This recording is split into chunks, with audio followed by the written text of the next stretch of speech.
And for the next performance, I would like to call the English Club for their debate act. Citizenship Amendment Act, CAA, UPC, Uniform Civil Code, and the Ram Mandir dispute. The participants named are Mr. Anand and Mr. Karthi, who are the supporters of these topics, and Ms. Aarti and Mr. Topic. The participants are divided into two teams, the supporters and the opponents. तो चलिए अपनी पहली चर्चा शुरू करते हैं. On the topic Citizenship Amendment Act CAA. Firstly, team supporting CAA and then team opposing CAA. Let's begin. मुझे समझ नहीं आ रहा, जब देश में कोई कानून लागू होता है तो उसका विरोध क्यों होता है. सबसे पहले मैं इनको बता दूं कि the citizenship amendment act CAA आखिर में है क्या. The CAA is a solution to provide refugees to persecuted minorities coming from our neighboring countries such as Pakistan and Bangladesh. This is a step toward humanity. This is a step toward the religious beliefs of people living in our country, India.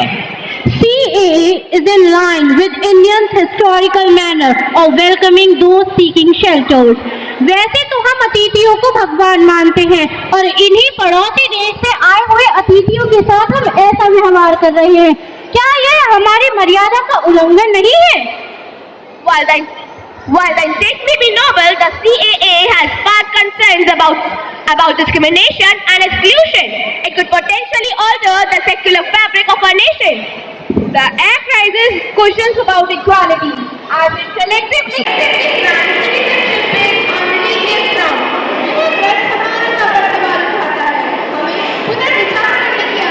कि क्या ये हमारे स्वाधीन मूल के रूप में अनुरूप है या नहीं?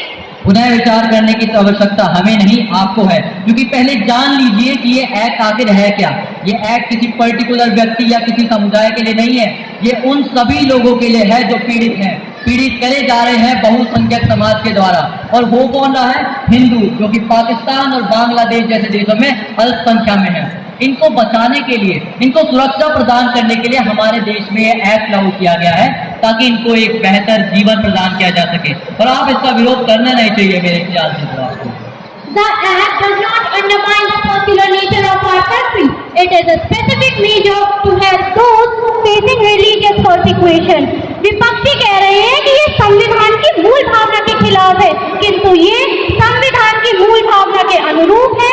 हमने बिल्कुल भेदभाव से हटकर secular democratic republic of India हर उस धर्म संप्रदाय वाले को, जिसमें हिंदू, सिख, जैन, यहूदी, पारसी, जो भी क्रिश्चियन है, सभी को स्थान दिया है.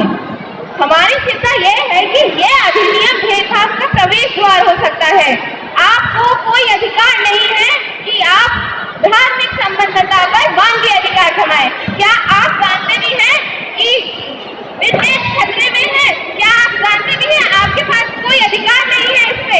अगर है इस प्रश्न का उत्तर तो जवाब दें. अगर आप इस देश के नागरिक हैं और इस देश में कोई भी नियम लागू किया जाता है तो आपको उसका पूरे तरीके से पालन करना पड़ेगा.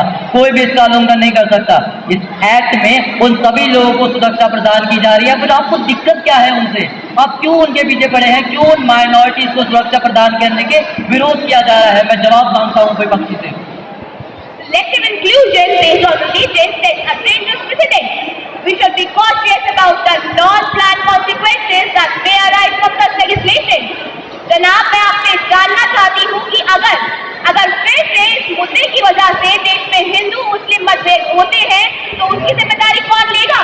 क्या आप इसकी जिम्मेदारी लेने के लिए तैयार हैं? इसका जिम्मेदारी सरकार लेगी क्योंकि उसने इस एक्ट को लागू किया है. और ये दंगे क्यों भड़केंगे? क्योंकि प्रताड़ित कर रहा है मुस्लिम, जो कि बहुसंख्यक समाज है पाकिस्तान और बांग्लादेश जैसे देशों में. प्रताड़ित कौन हो रहा है? हिंदू, सिख, ईसाई, ये अल्पसंख्यक समाज है इन जैसे देशों में. वो हमारे देश में आते हैं, उनका सुरक्षा प्रदान करना हमारा धर्म है. इसका विरोध हमें नहीं करना चाहिए. और जैसा कि मैंने कहा कि इनको सुरक्षा प्रदान करने के लिए एक बेहतर जीवन, कौन नहीं चाहता उसके पास बेहतर जीवन हो? जिसके चाहिए उसको इस एक्ट को मानना चाहिए. As we conclude, we must critically examine the potential consequences of the CAA, striking a balance between humanitarianism and constitutional values exclusion. Thank you, Political equality is paramount. Imposing a single code might be not be the solution our country get diversity.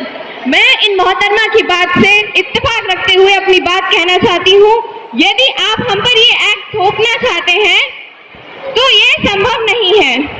Let's not forget our history of embarrassing those in need. CAA is a continuation of that legacy, offering hope to the persecuted. As you watch this debate, you can all consider that it's a serious matter of our nation. अरे आपको क्या लगा अभी खत्म हो गया? रुकिए जरा, ठहरिए जरा. Now is the time to debate on our second topic, Uniform Civil Code UCC. Let's begin the debate.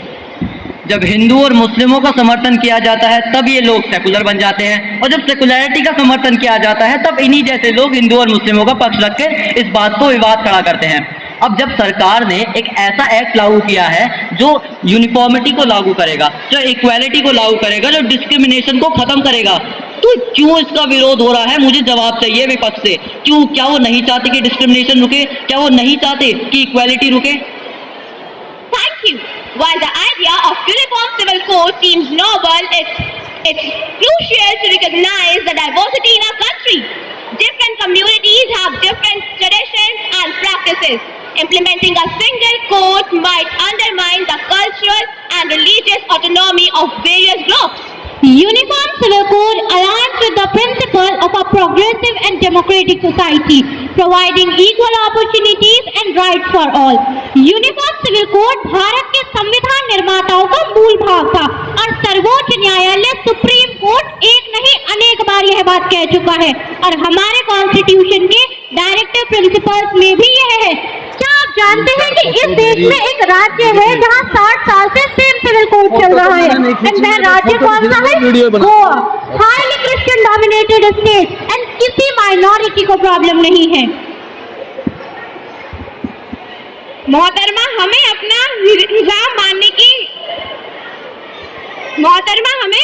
मजहब मानने की पूरी अधिकार है, अपना रिलीजन मानने का पूरा अधिकार है, अपनी बात रखने का पूरा अधिकार है। अगर आप इस देश के नागरिक हैं और इसकी सेकुलरिटी को समर्थन दिया जा रहा है तो विविधता के नाम पर आप कुछ भी नहीं कर सकते। ऐसे तो हर मुस्लिम औरत हिजाब पहनकर कहीं भी नमाज पढ़ना शुरू हो जाएगी, ऐसे तो हर कोई हिंदू कहीं भी आरती की थाली लेकर शुरू हो जाएगा, और फिर जब जैन धर्म के लोग अपने वस्त्र से आगेंगे तो शर्माइएगा मत।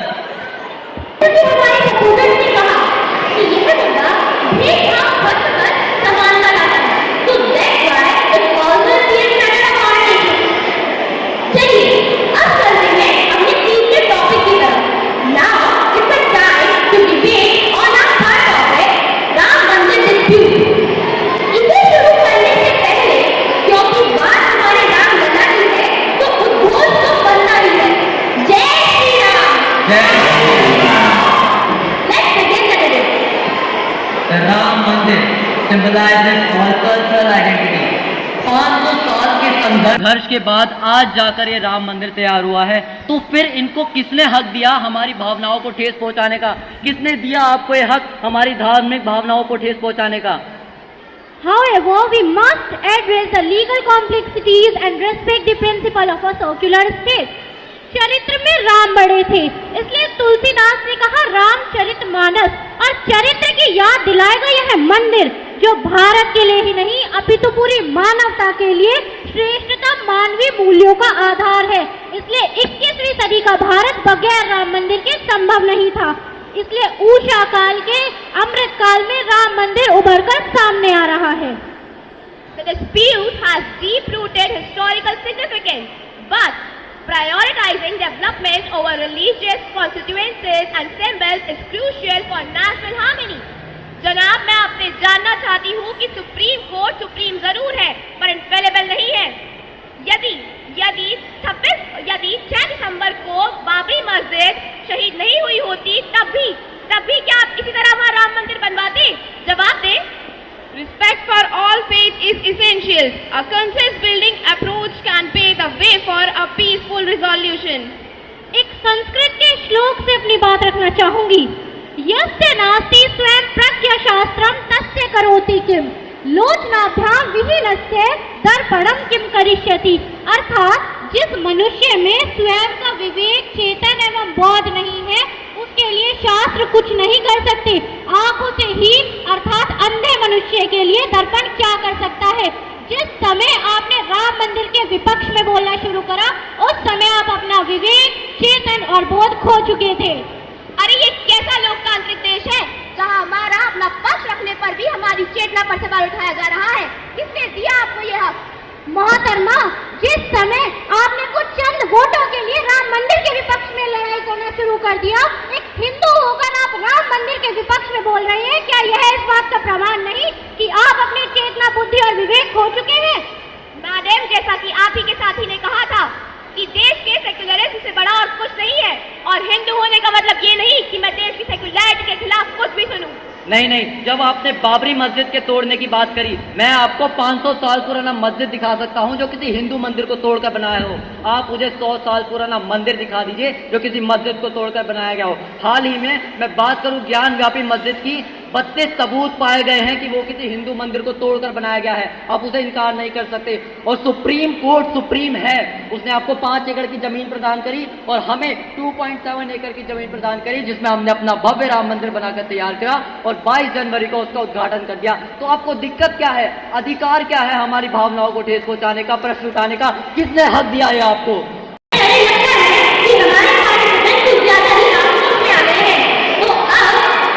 क्रोध करना, आक्रोश करना, प्रताड़ित करना, ये एक हद है। लेकिन जहां बात की जाएगी राम मंदिर की, जान दे देंगे इसके लिए क्या बात करते हैं आप? जय जय श्री राम।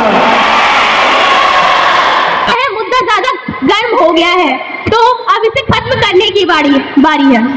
तो अब मैं अंत में कहना चाहूंगी कि राम मंदिर का विवाद एक बहुत ही जटिल मुद्दा था, जिसमें हमारे सांस्कृतिक भावनाओं और कानूनी विचारों के बीच सिर्फ एक छोटा सा संतुलन बनाने की आवश्यकता थी।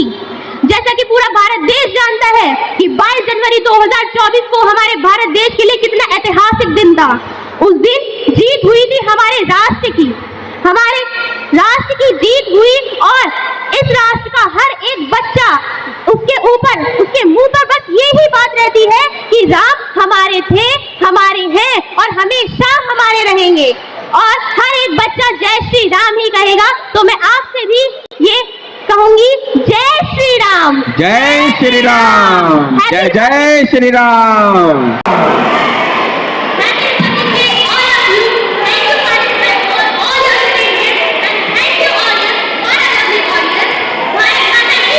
जय